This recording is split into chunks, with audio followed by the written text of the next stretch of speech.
It's a really cool text. And really, the chronology of the Old Testament, this is kind of the beginning of the end of the story of the Old Testament and the story of Israel in the Old Testament.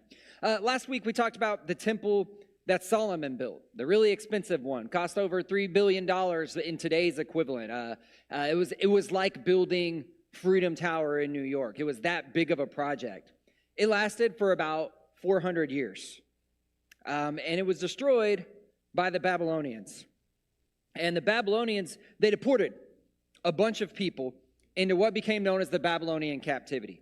And with the captivity, the destruction of the first temple, really came the destruction of all hope. At least you would think. It felt like their religion was over. It felt like their God was defeated. It felt like the people, now that they're spread out, they're going to be assimilated into a new culture, and it is the end of Israel. But the Babylonian captivity ended up only lasting 50, 60 years. A new empire comes in, the Persians. They take over, and they let the Jews return home. They send them back. So now in our text, it's really this exciting moment. They thought their culture had ended. They thought they lost their land. They thought their temple was gone forever. But here they are, some 60 years later, back together, back in their land, beginning the construction of a new temple. So here they are, a gathered people. There's this great renewal. God has flexed his muscles. The dry bones have become flesh. This is a festive occasion, a huge celebration. Up till now, probably the biggest moment in Israel's history because they thought it was over. And so the priests are decked out. They're playing trumpets. They're banging cymbals. They're singing praises. It's exciting. This is a beautiful moment of celebration. It is loud. But not everything's right. Some are shouting for joy, but others are sad. Some are weeping and wailing so loud, you can't really tell who's excited and who's mourning. You can't tell who's joyful and who's grieving. This is where you see another one of those generational differences. Old versus young. Two different takes on the same situation. The young people, they're kind of feeling what I'm telling you I would be feeling. They're excited about what God's doing. They're excited about reunification. They're excited about, it's not called Israel anymore. It's kind of part of Persia. It's called Yehud, the kingdom of Yehud. So they're kind of under Persia. But Persia's letting them have their religion. They're letting them have control. So they're back on the map. This is a good time to celebrate. God is back and their faith is back. But the older people have a different take here. Because their memory goes further back. The young people, all they know is the excitement of the new temple. But these older people, they remember the old one. They know what was lost. And they fear that nothing will ever be the same. Maybe they're kind of realizing like, oh, we're getting back to normal. But the normal doesn't feel normal anymore. Maybe they're realizing, oh yeah, it's never going to be really like it was. This is a different temple. They wanted to return to the comfort of the past. And they're realizing that can't happen. It's just not the same. And so they mourn. They're sad. So, which reaction do you like more? Which reaction would you rather have? Which one thinks on the good and positive and holy things? Which one sees the glass as half full? And I think you really could. This could be open for discussion. But I like the young people's reaction better here. I like their take better. So, sorry, team old people. We love y'all. We respect y'all. We want to listen to you. And I guess I'm middle-aged. So I can play both sides here. But on this one, we're giving the young people the point. They aren't held captive by the past in this story. The young people in this story are embracing the new thing God is doing rather than living in the past. The old folks here, they could learn from the young people. Sometimes that's a thing. Sometimes the younger can teach the older. It's not always the way it is. It should usually be with the pecking order, the older teaching the younger, but sometimes the young people have a lot to teach us. Sometimes as a youth minister, I'm sure Clay would say the same thing, is sometimes you can learn from the kids. And sometimes that's hard for us to do. We got to humble ourselves to be like, oh yeah, someone younger than me taught me something. But that can happen. And in this case, I think the younger or the older could learn from the younger. Now, I also don't want to say that the old folks' response was wrong. It wasn't a wrong response. What they had was an authentic, emotional reaction to an event. So the young people shouldn't have gone up and been like, hey, excuse me, Grandpa, but your reaction is inappropriate. You shouldn't be sad. Grandpa, cheer up. They shouldn't do that. They shouldn't say, hey, you should just be happy. That wouldn't go over very well. It's actually really hurtful to be told the way that you feel is wrong. Because essentially what you're saying is, your feelings don't matter. And so that would not be the appropriate reaction here. It's called emotional invalidation. It's when you dismiss or reject someone's thoughts and feelings. I've been guilty of that. I think we've all been guilty of that at some point. Guilty of it in our marriages, guilty of it with our kids, guilty of it in our friendships. And when you emotionally invalidate someone, if you say their emotions are silly or wrong, or they shouldn't have those, it makes them feel isolated. It devalues them. And I don't want to do that to any of the people in this story. I don't want to do that with the old folks here because they have a very interesting take. And so some emotionally invalidating statements that you might have heard or might have said: you're too sensitive. It wasn't personal. How do you think that makes me feel? Or, well, you did this. Or, why can't you just get over it? Or one of my personal least favorites: I'm sorry you feel that way. That's not an apology. And it may be words, could be eye rolls, could be interruptions, could be defensiveness. There's all ways to not validate people's emotions. And a lot of times we become emotionally invalidating when we feel personally attacked. But sometimes it is sort of well-meaning.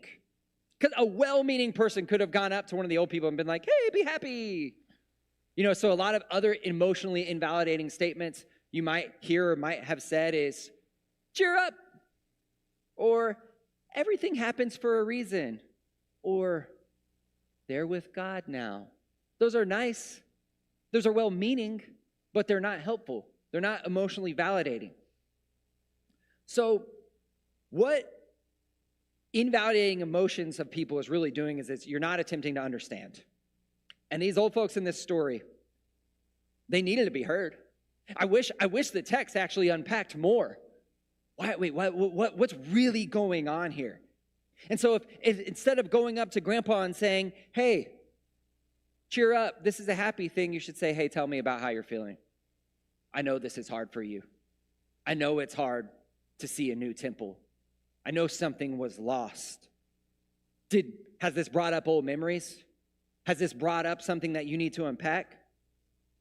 Is there actually something wrong with the new temple? This is actually the first sign of maybe opposition to the second temple. The second temple had a lot of opposition. A lot of people didn't want it built. You can even see in New Testament times, there were people who did not like the second temple. Jesus, in some ways, almost identifies with them. John the Baptist, his baptism, that was circumnavigating the temple. The Qumran community, this weird group of people that lived out in the desert, they were anti-temple. There was a lot of people who did not like the second temple. But maybe something you might hear some of the older folks say, especially because it says Levites, priests, they might be sad because they know the second temple, this ain't your grandma's temple anymore. Literally, it isn't. The youngins are going to run this new temple. My time running the temple, that's over. These young people are taking over, and maybe they're afraid they're not going to have any say in any part. So there may be a lot more going on there. And so I think that's important. So I think it's important here to say, hey, look, we want to hear you out.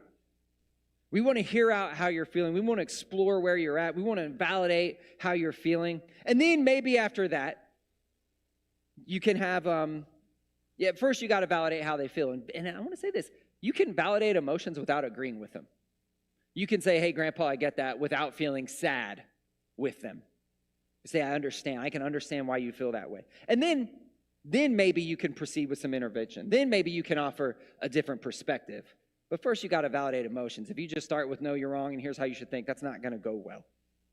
So the elderly in this story, they're really a lot like a lot of us in here, even the young ones. Some of us, regardless of age, we get stuck on the past. We get hung up on nostalgia, on the things we miss, on the good old days. And sometimes we get so stuck on the past that we have a hard time embracing the good things that God is doing. We have a hard time embracing the good things that are right in front of us. Some examples I thought of is, man, I miss my old job. I shouldn't have changed jobs. I like the older one better. I don't like where I'm at now. Or I miss my old town. I shouldn't have moved. I miss my middle school. High school's too hard. High school's too different. That's probably a bad example. Nobody misses middle school. But I miss high school because college is hard, and I miss my old friends, and I miss my old town, and it's different, and I'm lonely. And all of those statements are living in the past and keeping you from embracing the now, keeping you from dealing with the now. It's regretting change. It's pushback on change. It's wanting the comfort of the past that's gone rather than embracing the present and the future. And we're all guilty of that. It's wanting to stay in comfort zones. We're all guilty of that in a way. It's funny, as I was working through this message, I use a PC because I don't like Apple. I don't like change. I don't like new stuff. And I use Word. And as I was using Word, when I got a new computer a while back, the background of Word was black. Has y'all's computers done that? I don't know why it was black. I really hated it. Really bothered me. I've learned to accept it. But as I was writing this message, I pull it up and I open up Word. And my computer was like, hey, you know what, Brady? You want the background to be gray now. And I was like, no, I don't. I don't like this change. I liked it black. I just adapted to this, and now you're changing it again, and I have no idea why. So I spend a long time looking through and trying to figure out, why did it change to gray? How do I change this? This is bugging me, and I cannot figure it out. And I'm just thinking like, oh, this is actually kind of a funny example of how we fight change. And then eventually we learn to accept it, learn to like it. I liked my black background that I went kicking and screaming to. And now it's gray, and now there's a change again, and I don't like it. And there's no reason for the change. That was one of the things I was just like, why would they do this? And that's something I've realized about change within churches, and within organizations, and with families. Change, just for the purpose of change, just to shake things up, people usually don't like that. That usually makes people mad. If you're going to bring out change in an organization or in a family, in a church, it's got to have a direction. It's got to have a purpose. It's got to have meaning. And then maybe people will get behind it. But change just for the sake of change, people don't like that. And you know what I thought as I was sitting there trying to figure out, how do I change this back? I thought, you know what I miss? I miss the little paper clip with the eyes. You remember him in early 2000s?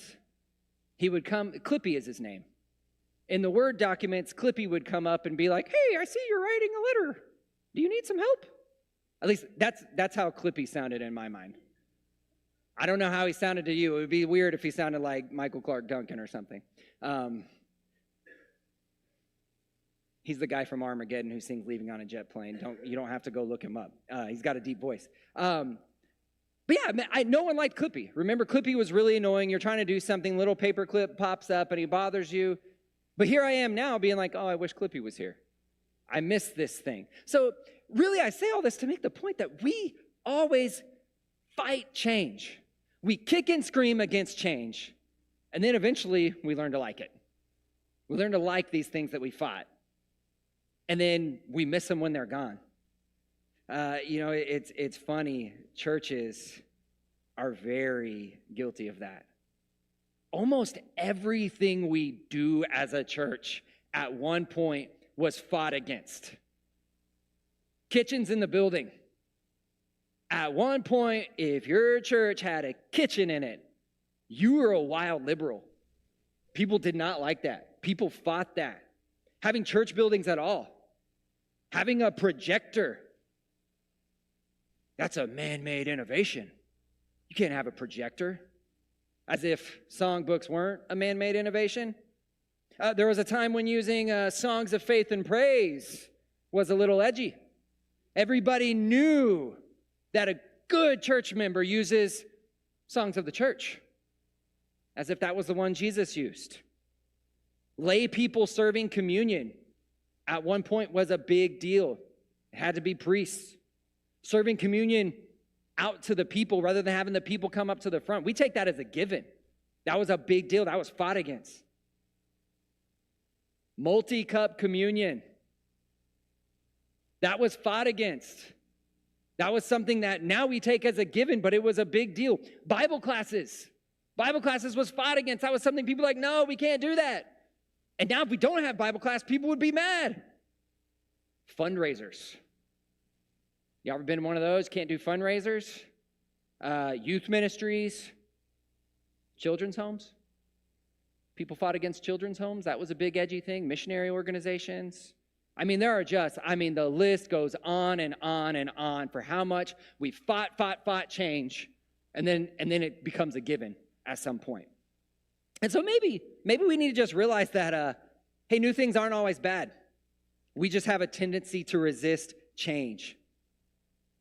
Sometimes new ideas and new ways of doing things can actually be really good.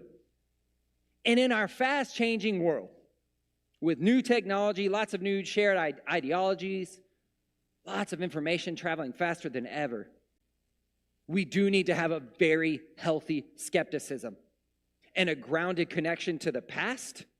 And that means listening to the voices of the elderly, but at the same time, the less newness we at least entertain, the less newness we at least listen to, the more irrelevant we become.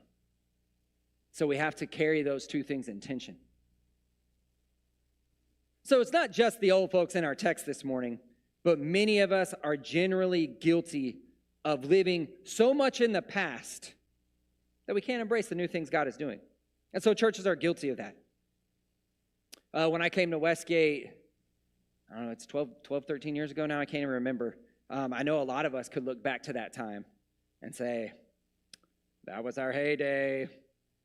You remember? You couldn't sit in here. You had to go in the spillover in there. People were parallel parking on Pioneer Drive. People were risking their cars getting hit to come to church here. Those were the good old days. I miss those times, and I do miss those times. But I don't want living in the past and thinking about that to take away from, we have 25 couples doing re-engage.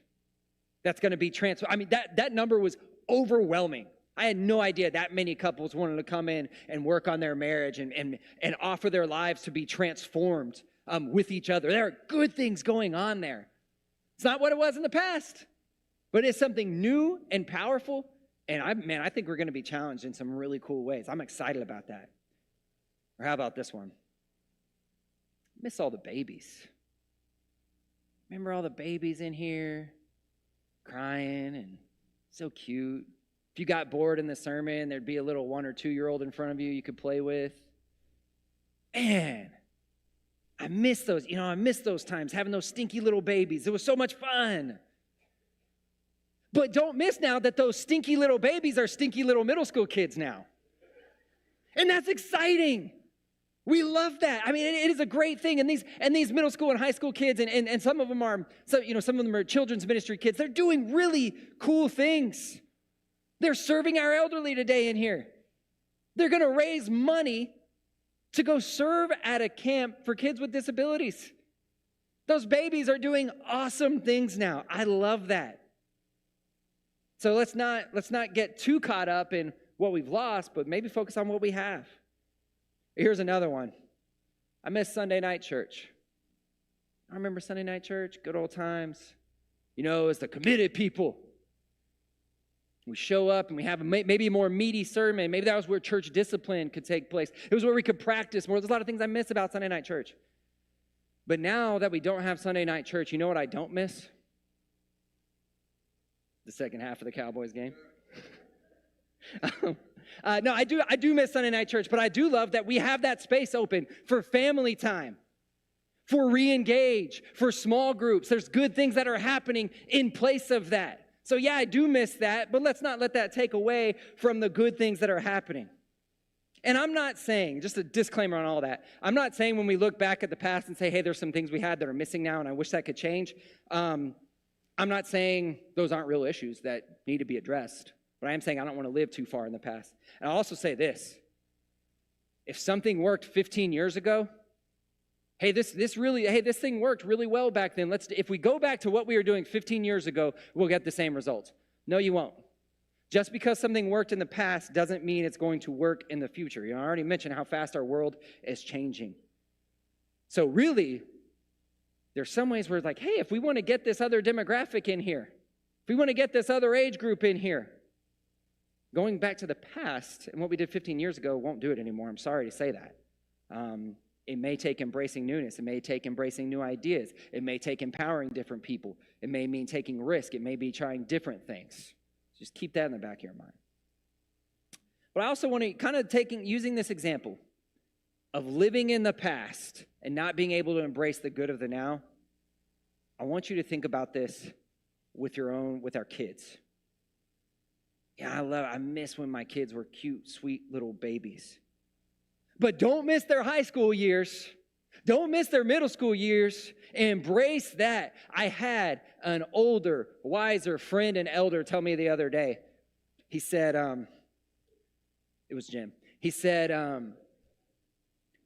man, you get your kids, they hit middle school and high school, and they are so big. I may be misquoting him. He can do, and I didn't ask his permission to do this, so sorry, Jim.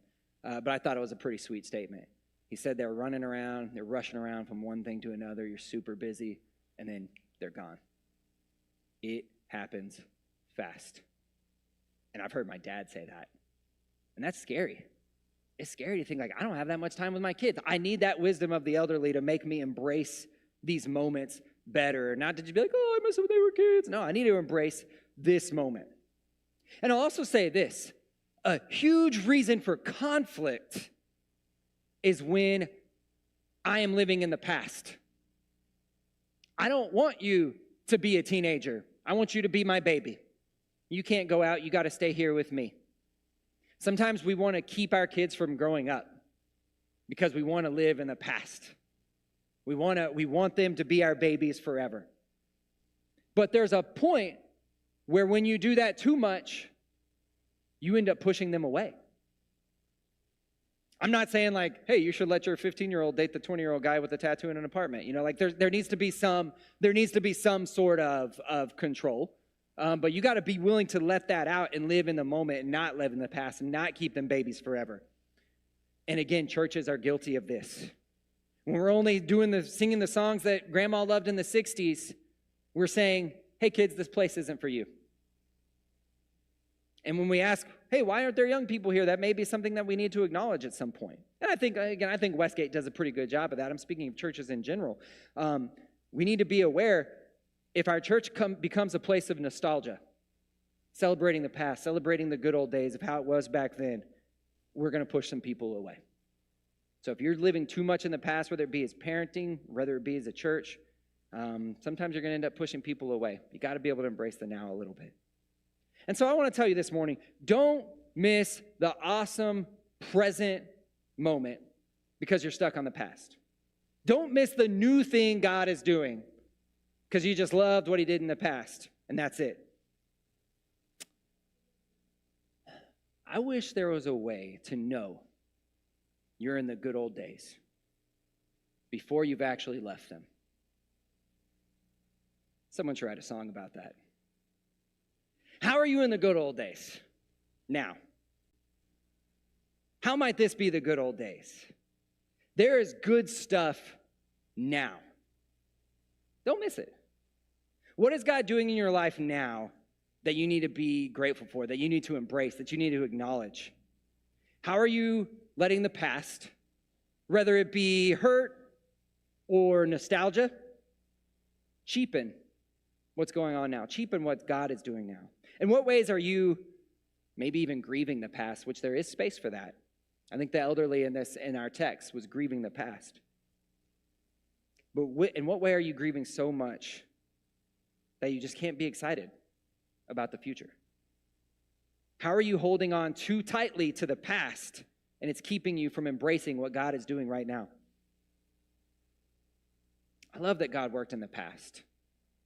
But sometimes we start thinking that's the only time God worked. I don't believe that. I believe God's working now. I believe he's doing big things now. I believe he's shaping people now. I believe big changes are coming in the global church that are going to be powerful. I'm very hopeful. I believe that. I expect big things from God in the future. So let's not fight what God is doing because we love the past so much. Let's join him. Let's join him in his redemptive work on this earth. Let's join him in shaping a new generation. Let's join him in ministry. If you want to join him, if you want to become part of his kingdom, if you need any prayers, we want to invite you to come now as together we stand and sing.